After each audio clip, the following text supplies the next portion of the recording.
Welcome to Ride Horses Right, a video to help authors ride horses authentically. I'm Barbara Ellen Fox, riding instructor, horse trainer, blogger, and author. We'll cover 5 topics from size to basic equipment, and we'll finish with the things my horse-loving friends want authors to know. How big is a horse? Size might seem like a trivial matter, but it's one of those small things that the average horse lover will catch errors in right away. It's the everyday things that stick in a reader's mind. The historic horse established how horses are measured, which is in units of 4 inches called hands. 4 inches was the average width of a man's hand. The horseman would measure horses like this. The horse is measured from his withers to the ground. Height is computed using units of 4. A horse that is 60 inches at the withers is 15 hands. One that is 61 inches is 15 hands 1 inch. HH stands for hands high. Units of 4 inches roll over into the next hand. While a horseman may say a horse is 15.5 hands high, he will never write 15.5 HH.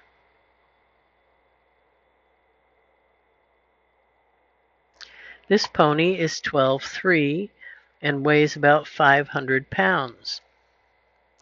This draft horse is 17 hands and weighs 1,850 pounds. Some draft breeds grow to be 18 hands or more, weighing 2,400 pounds, more than a ton.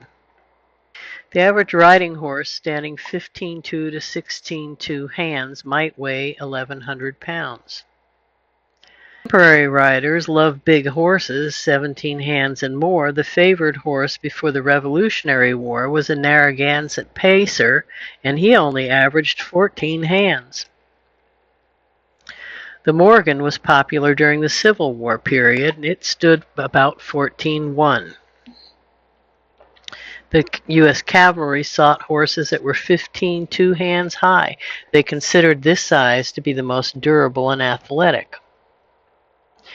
Draft horses who pulled heavy wagons and helped lay rails for the railroad might be 17 hands or more, but draft horses were not common in America until the second half of the 19th century.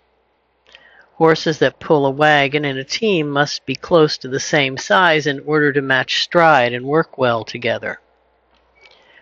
The size of a horse can factor into how much food and water he needs each day. These become even larger issues when you're traveling cross country. How could you use size in your story? If you were a farmer whose horse died, you would search for one that was about the same size so he would fit into the equipment you already have. Just like people with shoes and clothes, horse equipment must fit the horse. What if your heroine walks 15 miles to buy a horse that she's been told is a certain size, but when she gets there, he's way too big for her harness? Or what if she flies to Europe to purchase a fancy horse to match her team, and when she gets there, it's significantly smaller? Why didn't the seller know how to measure the horse? What if your character sends out an ad saying that the horse she has for sale is 16.6 hands high, which is totally incorrect? She'll either reveal herself as a fraud or she'll open the door to being ripped off because she has revealed her lack of knowledge. Your protagonist captured wild horses intending to sell them to the U.S. Cavalry, and they turn out to be too small. He's wasted hours of hard work and supplies. Is he mocked by the cavalry's purchasing agent, told never to contact them again? He lets the horses go and falls into depression. Eating and drinking. Horses need a certain amount of food and water to survive. This plays an important role in the path of a trip or the workday. How well they are fed and watered determines how well they can do their job. If the horse's needs are ignored, he dies. For the contemporary book character, this likely means a visit from authorities in a court case, possibly the confiscation of their other animals. Losing a horse was tragic for the pioneer, the soldier, the farmer, and the cowboy. Losing a horse means the settler travels west on foot, the cavalry becomes infantry, the farmer's production is drastically reduced, and the cowboy can't do his job. The horse's primary need is fresh water. This need will determine the path the wagon train or horseback traveler takes. When the contemporary horse travels, the owner takes along water from home frequently because the horses often won't drink strange water. Every day, a horse will drink 1 gallon of water for every 100 pounds of its body weight. For an average size horse of 15-2, it will take at least 10 gallons of water a day, more in hot weather and when they sweat. The horse's stomach only holds 2 to 3 gallons, which means he must be watered multiple times a day. A horse will die in 3 to 4 days without water. Well, you've heard the phrase, he eats like a horse. Horses are grazers. God created them to eat small amounts often. Horses need between 1.4% and 3% of their body weight in forage daily. Forage is hay or grass. The horse only needs oats or other grains when their body burns more energy than the calories they take in. Some horses, like ponies and wild horses, can survive on hay, while others, like thoroughbreds, can't eat enough hay or grass to sustain them, particularly when they age. An average 1,000-pound horse eats 20 to 25 pounds of dry matter a day, requiring a minimum of 11 to 15 hours of grazing a day. Modern horse owners can put hay in their horse stalls or pastures. Wagon trains and cavalries had to have considerable downtime to feed their livestock. So how might you use this information in writing? What if you're part of a wagon train? You've depended on the wagon master to plan your route, but when you arrive at the stream, to water the livestock, the stream is dry. What do you do?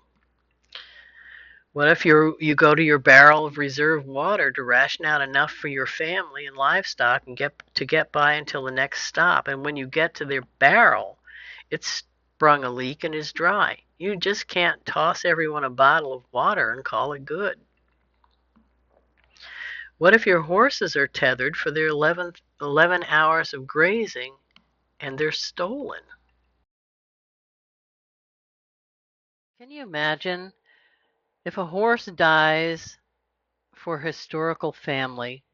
The family will walk across the frontier without their belongings, or they'll have to walk and carry their own supplies, plus pull their wagon. They'll have to plow their own field. Crops can't be brought in, a farm is lost, a family goes hungry, the bid for Oklahoma land fails, and someone is heartbroken. The doctor can't reach the pregnant mother in time, the judge can't make it to sentencing, the mail isn't delivered, the stage doesn't operate, the bad guy can't get away, and battles are lost. How fast do they go and how far can they travel? For the walk is the horse's slowest gait, and it's the one used the most in traveling. The wagon trains traveled at a walk. The cavalry did most of its riding at the walk. In fact, often the soldiers walked next to the horses instead of riding. This saved wear and tear on the animal. Cattle drives also proceeded at a walk, because let's face it, no one wants a herd of cattle on the run. A horse can keep going at a walk longer without breaks than any other gait. A horse can cover 20 to 30 miles a day walking.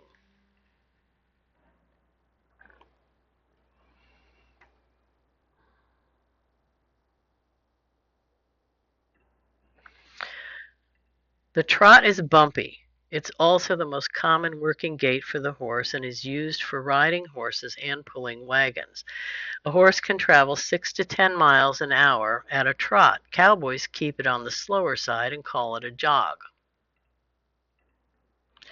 A conditioned horse can go 20 to 30 minutes at a modest trot before needing a break, but the longer and the harder a horse is pressed, the longer break he needs, and he can cover about 15 to 20 miles a day this way.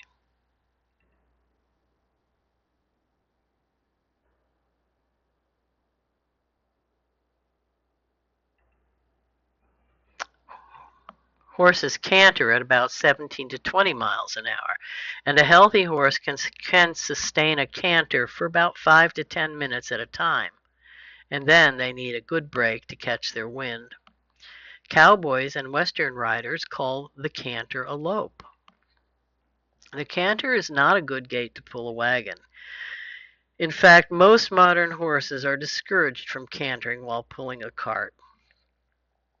When combined with some walking and trotting and plenty of rest, the horse can cover 10 to 15 miles in a day. Be aware that the distance a horse can cover will vary according to the individual animal, the terrain, and the weather conditions. Mud is especially hard on horses.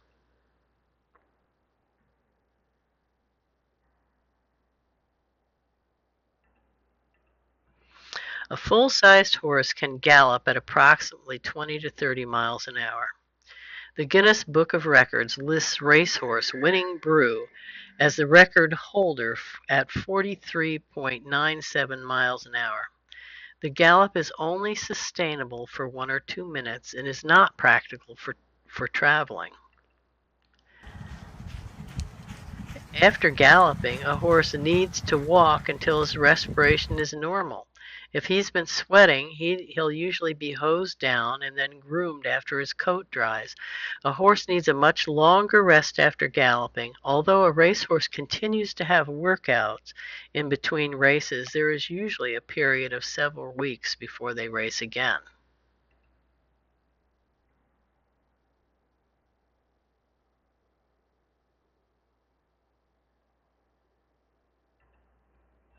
The average trotting speed for a coach horse is 5 to 8 miles an hour, and he can typically cover 20 to 40 miles a day, depending on the speed, terrain, and the horse's condition.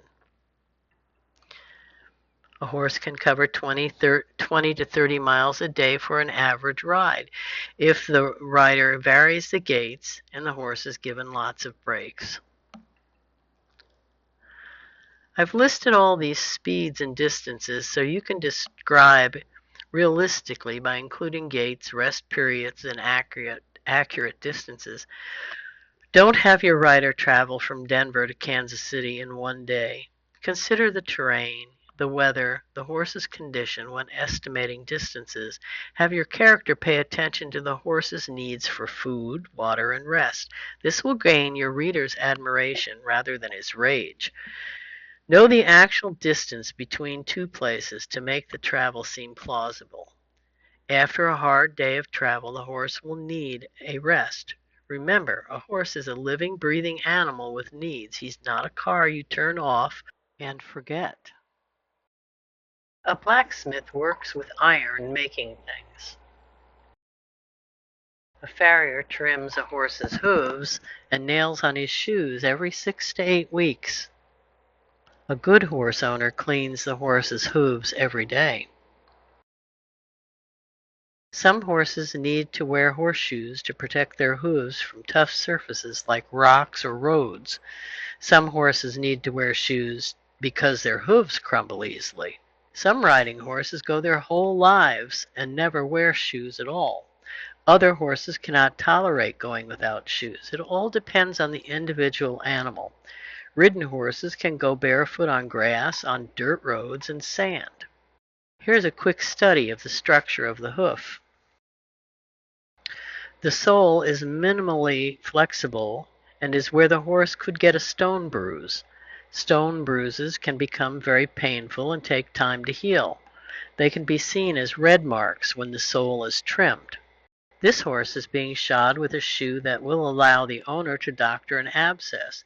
Abscesses can develop from a stone bruise or any bacteria that gets trapped in the hoof. Frequently, the horse goes lame until the abscess ruptures. Abscesses are relatively common. A common treatment for abscess is soaking the hoof in warm Epsom salt water. An old-fashioned remedy was to pack the hoof with sauerkraut and then wrap it. It was believed the sauerkraut would pull out the infection. Although a horse's sole isn't supple like a human's foot, like the human's foot, it toughens and becomes less sensitive when the horse goes barefoot. This is why when a horse loses his shoe, he frequently limps until it's replaced. Kids remember this part of the horse's hoof and love to tell people that a horse has 4 frogs. The frog is flexible. It absorbs concussion and helps with weight bearing and aids circulation. The frog can be bruised by stones. It can develop a fungus called thrush. Thrush is not like the thrush in a baby's mouth. This thrush smells bad, oozes black, and basically rots the flesh. Thrush develops in moist, dirty situations when the horse's feet are not cleaned regularly. Thrush only causes lameness when it's severe. The farrier will trim out as much as he can, then the horse owner will apply thrush medicine. An old-fashioned remedy for thrush is apple cider vinegar and water. Sometimes a horse will step on the heels of his front foot with a back hoof and cause a nasty wound or a bruise. This is called overreach. The amount of pain this causes depends on the severity. It might just be treated as a bruise with cold hosing and cold water, or it might take topical medicine, or it may require a bandage. The hoof wall can be damaged if the horse throws a shoe and tears a chunk of the support structure, or it can be damaged from banging the wall with his hoof or the fence or any hard object. The shoes are nailed on from the bottom and through the hoof wall. If a nail gets too close to a sensitive part of the hoof, the horse will go lame. This is called nail bind. The nail must be removed before the horse will improve. Symptoms of nail bind are heat and, of course, the horse limping. The collateral groove allows certain parts of the hoof to contract and expand, such as a frog. This is where a rock can become so embedded that it takes a hoof pick tool and strength to remove it. Normally, it makes the horse lame until the rock is removed. If the rock is left and the horse travels on it, then it could cause more of a bruise and more damage. Let's talk about some basic equipment. Basic equipment covers a few random things that I've seen written incorrectly. Blankets. Horses wear blankets. They do not wear covers, coats, or jackets. Blankets have different names according to their function. A few are coolers, sheets, stable blankets, waterproof turnouts, and rugs. This horse is wearing a waterproof turnout. Readers hate to see a protagonist put a halter on a horse in his stall, and then by the time he leads it outside, it's suddenly wearing a bridle. Halter and bridle are not interchangeable words. They're 2 different things. A halter can also be called a head collar, especially in England. It doesn't have a bit. It's used with a lead rope for leading and tying the horse, and it's not meant for riding. A bridle has a metal piece that goes into the horse's mouth. This is called a bit. The reins are attached to the bit and are used for steering and regulating the horse's speed while you're riding and, turning his direction. Intelligent horsemen never tie a horse by the reins because it's a potential danger to the horse's mouth. Only the ignorant would do something so thoughtless. This picture of the horse's skull shows you how God created the horse with a space between his incisors and his molars. This is where the bit goes in the horse's mouth. He doesn't hold it between his teeth. If he takes the bit in his teeth and runs off, he's usually grabbed it with his molars. Bits aren't all that comfortable, and some of them are pretty cruel. These next 2 pictures will show you a couple of items that every horseman would use. This is a hoof pick. Some hoof picks are smaller, and there's even one that folds up. You can keep it in your pocket. There are lots of types of curry combs, and most of them are rubber, which is gentle for the horse. They are meant for working up the dirt in the horse's coat before you brush it off. A metal curry comb is a nasty tool to use on a horse, and a lot of people do, but there's a real danger of scratching the horse's skin and opening places that could get infected. I've heard that phrase, he's got a burr under his saddle. Well, that was due to a cockleburr. They're terrible things to try to get out of a pony or a horse's mane and tail, and they require that you wear gloves or they poke your fingers and make them bleed. Now we've come to a few more general things, and some of the things my horse-loving friends would like me to tell you. Learning to ride a horse is not easy. It requires muscle, balance, intelligence, and tact. This is a sore point with equestrians. It takes a lot of years and tremendous effort to learn to ride well. And horseback riding is more dangerous than football. I'll leave a link to an article in the handout that you can check this out if you want to. Horse girls take offense at people who think riding is easy and that it doesn't take any muscle or effort or guts. Readers don't like to see a person just jump on a horse and gallop away if they've never ridden before. If you don't know how to ride a horse, you don't jump on and take off. And you don't stay on a horse by holding on to the reins. The reins are attached to the bit in his mouth and cannot save you. And this information we can blame on Blippi. As a general rule, beginners don't ride stallions. A stallion's main driving instinct is reproduction, so stallions are only ridden by experts. The Western saddle is used by cowboys for work, trail riding, roping, herding cows, barrel racing, and other cowboy activities. It has a horn to dally your rope around. Only a greenhorn holds on to the horn to stay on the horse. Although most Western saddles these days are not reinforced well enough to rope cattle, and if you choose the wrong one and dally your rope around the horn, the cow can jerk it right out of the saddle. The Western saddle has heavier fixed stirrups and usually has a breastplate or a breast collar to keep the saddle in place. In the Old West, horses were just a tool for cowboys to do their jobs. Cowboys knew more about cows than they did about horses. That's why they're called cowboys and not horseboys. And they didn't normally treat their horses gently. Not all cowboys are horse whisperers, and in fact, most aren't. So this is my big beef. There had to be one in here. I repeatedly critique work where the hero has to have the heroine on the horse with him. Inevitably, she is in the saddle in front of him or in the saddle behind him. Sometimes she's even on the horse's neck right in front of the saddle. None of these scenarios work. The saddle is not big and comfy like a sofa. They are made to fit the horse and one rider. There is no room in the saddle for two people unless it's a baby. And the horse moves his head up and down way too much for a person to sit on his neck. The only place a second rider can fit on a horse without getting badly bruised is behind the saddle, right behind her cowboy, or the cowboy right behind his true love. An English saddle is used for dressage, jumping, fox hunting, pleasure riding.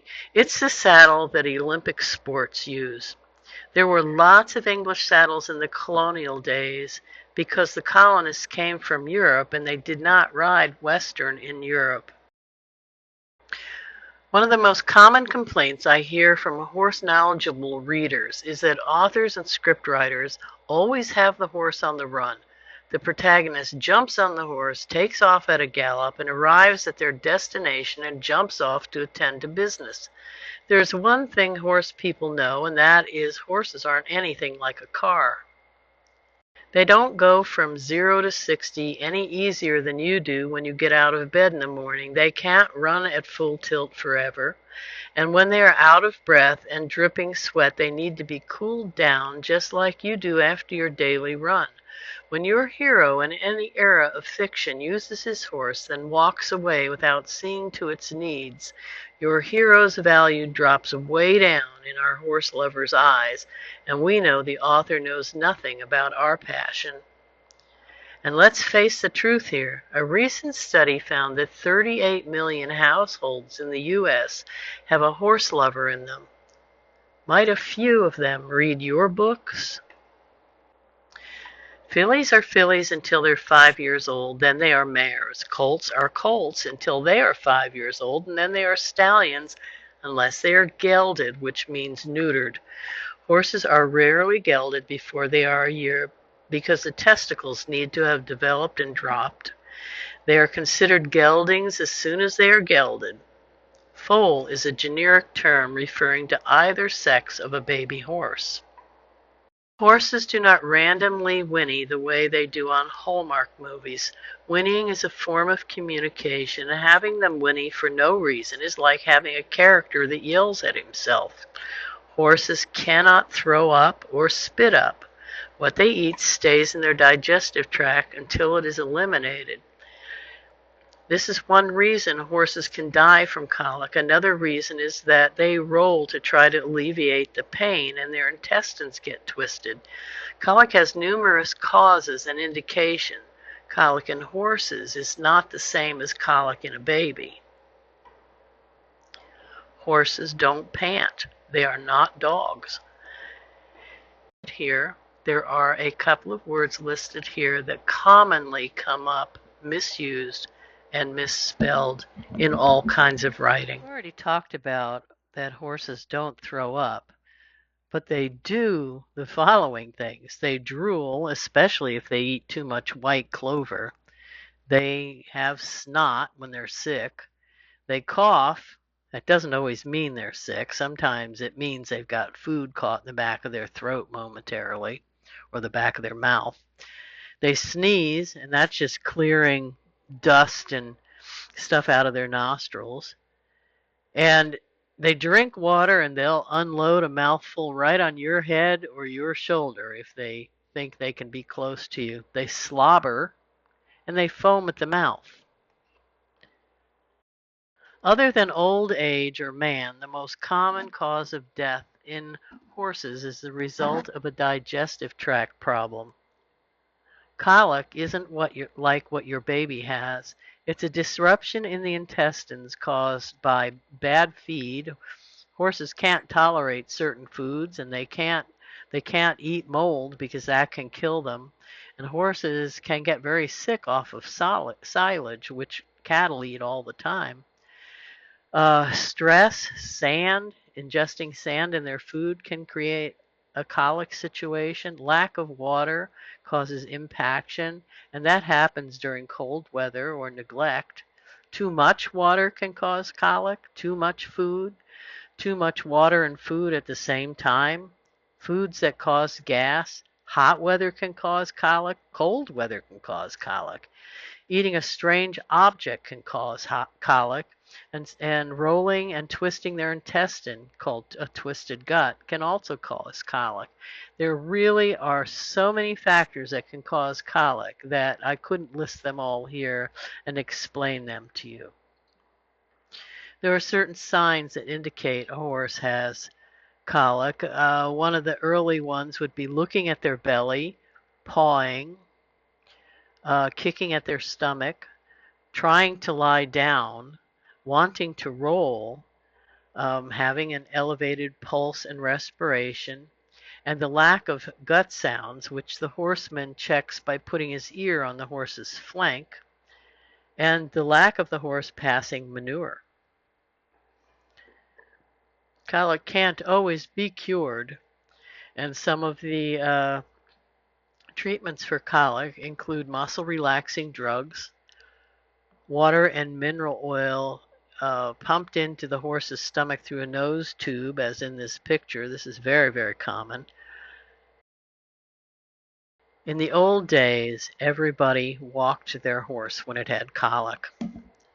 Even up until the past few years, that was the primary first thing that people would do. And sometimes You would walk them for hours and hours and hours till you were all exhausted, the horse included. Nowadays, veterinarians don't always recommend walking the horse for colic, but colic can last for hours or days, and frequently a horse will have to go for surgery. Another very common problem for horses is called laminitis or founder, and that's inflammation of the sensitive layers of tissue, the laminae inside the hoof. And a horse with founder will have these symptoms. They'll lean back and try really hard not to put very much weight on their front feet because it's their front feet that are most frequently affected by founder. The causes are too much grass or feed, obesity, stress, especially the stress from concussion, galloping on a paved road, hard ground, galloping down concrete, down asphalt. Black Beauty probably had founder from his wild ride, and then they can get founder from an infection when they foal. There's not really a cure for it, but there are varying degrees of founder. Usually it renders the horse unsound or crippled, and sometimes the horse has to be destroyed. Some founder can be relieved through the correct shoeing. Now let's talk a little history. In 1382, teenage Princess Anne of Bohemia was the first to ride side saddle. The powers that be wanted to protect her virginity as she traveled across Europe to marry King Richard II. This set the stage for all virtuous women to ride side saddle from that point in history onward. Most historians believe the princess rode sitting sideways on a chair rather than a saddle formed into a side saddle like this image. Talk about being a trendsetter. 500 years later, gentlewomen were still required to ride side saddle. This is Annie Oakley, side saddle at Buffalo Bill's Wild West show in the 1880s. In the 1800s, a woman could be arrested for wearing man's pants or wearing a divided skirt. Horseback riding accidents were more common and severe because the woman was locked into the saddle by the horns, and when the horse fell, she went down with it. This is a refurbished antique catalog saddle manufactured in America in the 1800s for middle-class women. Side saddle wasn't limited to the East or Europe. Idaho horse breeder Kate Wilkins sold horses to freight companies and to the U.S. cavalry. She had a reputation for being the only female in America whose livelihood came completely from horses. Even the famous outlaw Belle Starr rode side saddle. That was 1896. During the Civil War, the hoop skirts allowed women to smuggle ammunition, food, and medicine. In 1920, the demise of the side saddle coincided with female liberty when the suffragettes secured the vote for women. They also fought for women to ride astride. In the 1930s, social changes in the way women rode took off, and by 1944, Elizabeth Taylor rode astride in national velvet. Horses played a huge role in war. In the Civil War, more than 1.5 million equines, horses and mules, died. 620,000 men died during the Civil War. Can you imagine the stench at Gettysburg with all the horses as they lay waiting to be disposed of? In World War I, 8 million horses were used. The U.S. shipped 1 million horses for other armies and took 182,000 over for our soldiers. About 200 horses returned, and 60,000 were shot outright. Horses drowned in the mud from exhaustion, died of disease, were shot, and drowned when ships sank. In World War II, Germany used 1.1 million horses, Russia 300,000. Japan relied heavily on horses, as did China and Poland. The U.S. had the highest degree of mechanism, and they used more mules than horses, but still, Coast Guard patrolled U.S. shores, searching for German U-boats and subs. Soldiers loved the horses. Here's a comment from a World War I soldier. He, sailor, would work for 24 hours a day without winking. He was quiet as a lamb and as clever as a thoroughbred, but he looked like nothing on earth, so we lost him. The whole artillery battery kissed him goodbye, and the drivers and gunners who fed him nearly cried. What do horses leave behind? Well, an average-sized horse produces about 50 pounds of raw waste a day, and that comes to just under 18,250 pounds a year. Can you imagine what New York City smelled like in the 19th century with every vehicle pulled by a horse? And what a common city job was? And think about it. Can you imagine the amount of supplies the Army had to carry for horses in World War I or the cavalries in the Civil War? And how much the ships of the Spanish explorers had to provide for horses they brought to the New World? Or how long the wagon train had to rest for the animals to eat? Even a man's riding horse, as he traveled across country, had to have the same downtime to get the fodder he needed. There's an entire story in this picture. There's never enough time to cover all the things I'd like to include, but this video is a good start. Thank you for watching to the end. Be sure to check your handout for notes and links for more information. If you would like to learn more about riding with horses, check out my free Write Horses Right videos at barbaraellenfox.com. Blessings on you and on your writing.